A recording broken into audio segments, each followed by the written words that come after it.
Hey, what's going on YouTube? It's Falsa, and today we're going to talk through the Auric. Now, it's the newest pet in the game. It's one of the stronger pets in the game.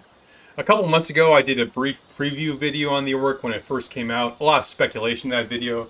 I've had the Auric a couple months now, so in this video we're going to go through the Auric, how to build it, and the hero combinations to use with it. Okay, so let's remind ourselves what this pet does. Its talent scale outburst does damage to 2 legions. It's diffuse damage, so 15% less if you hit 2 legions. But still, you want to hit 2 legions because it's more damage overall. It gives you a little bit of a normal attack defensive buff for 3 seconds every time you use this skill. Okay, that's nice, but nothing particularly interesting. The interesting thing here is its buff mechanic. Every time your legion gains rage via an innate skill, it gains 1 stack of Auric mark, up to maximum 5 stacks.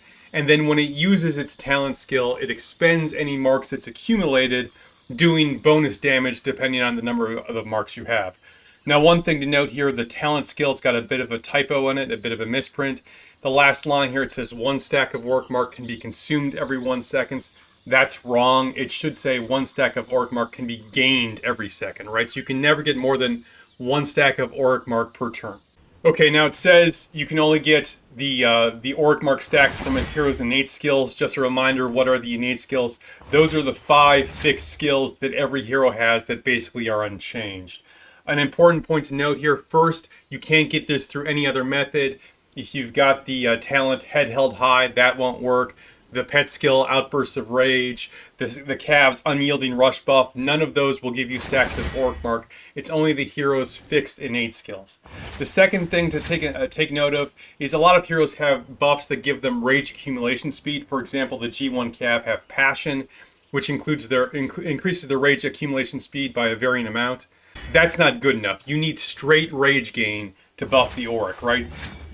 Innate skills that give you faster rage generation do nothing for the Auric.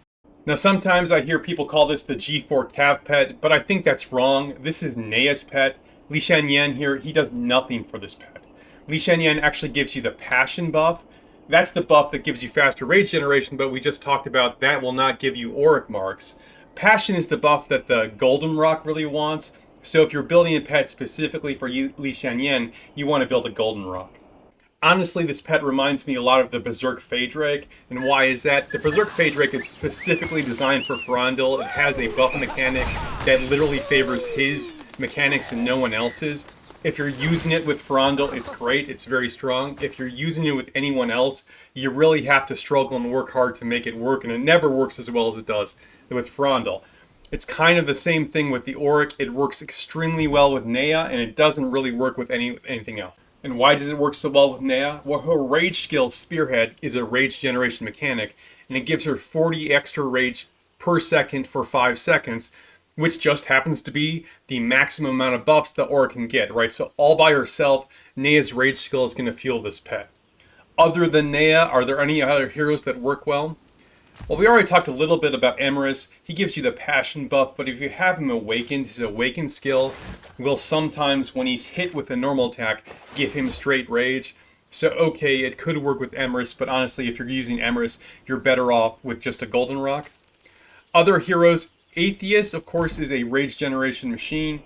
But Atheist does magic skill damage, so you don't typically want that with the Auric. Now, every so often I'll see Atheist running around with Ground Cav just because he gives that movement speed buff. So, okay, if you have Atheist in a Ground Cav march, that's not the greatest, but maybe an Auric could be considered. The other heroes we should look at are the 2 new generic heroes. Mu, who if you have her awakened is going to give you straight rage once every 10 seconds. And then Bayhorn, whose rage skill also gives you straight rage. So between the 2 of them, you're going to get 2 procs basically every rage cycle.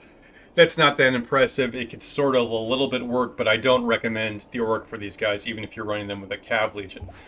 Something to note here is that Bayhorn will gain more rage the more targets he hits, right? If he hits 1 target, he gets 30 rage. But if he hits his maximum 3 targets, he'll gain 90 rage. I mean, that's good.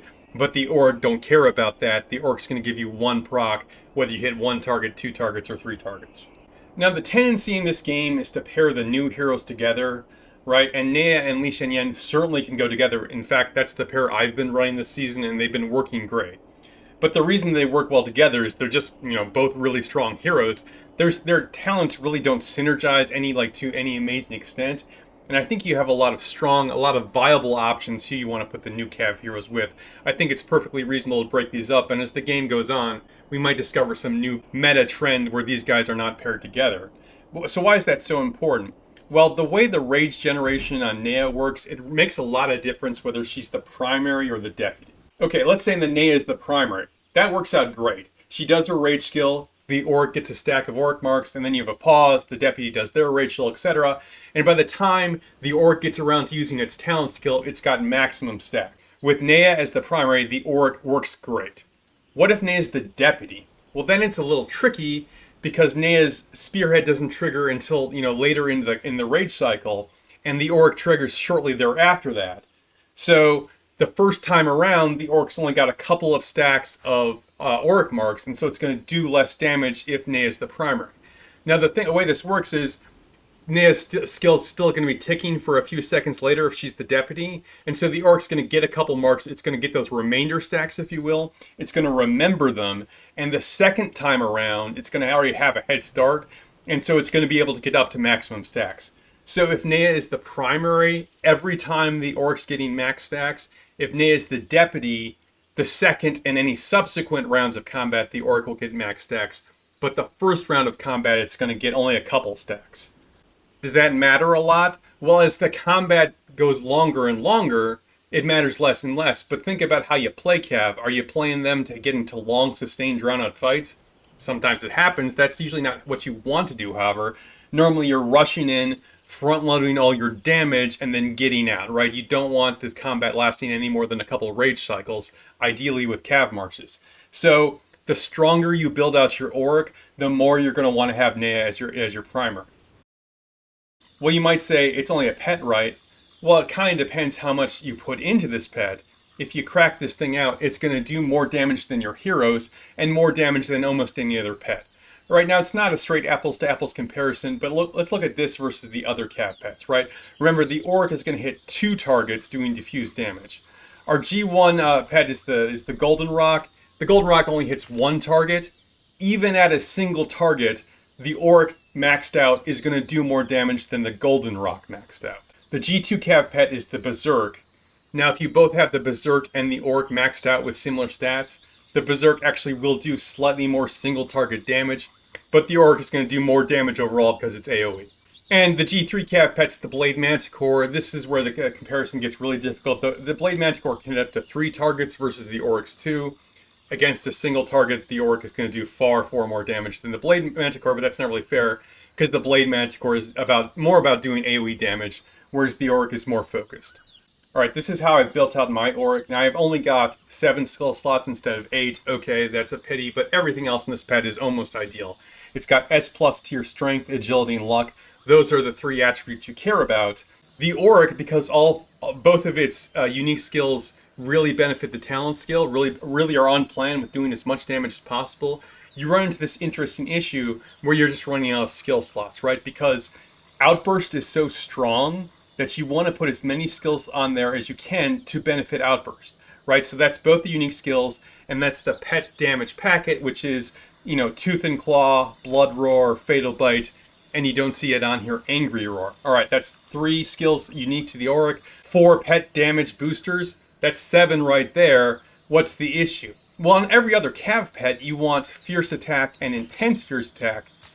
I don't really recommend Advanced Fierce Attack, but you want the first 2. The Auric, you don't want that.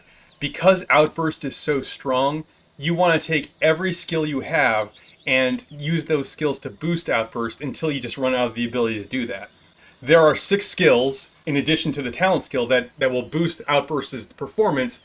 If you have 7 slots, those are the 6 you put on there. So this is the correct build for 7 slots.